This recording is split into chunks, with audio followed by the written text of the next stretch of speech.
Binibining Trinley of grade 9 level. Candidate number 2. Gracing the stage with elegance, rooted with tradition and nature's splendor, she wears not just the gown, but a story. Crafted from the delicate layers of the banana flower or puso ng saging, this masterpiece blossoms with cultural pride and sustainable artistry.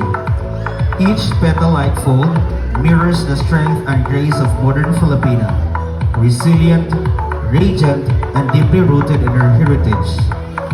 This morning, she walks not just to impress, but to inspire, proving that true beauty blossoms when we honor our roots and embrace the wonders of nature.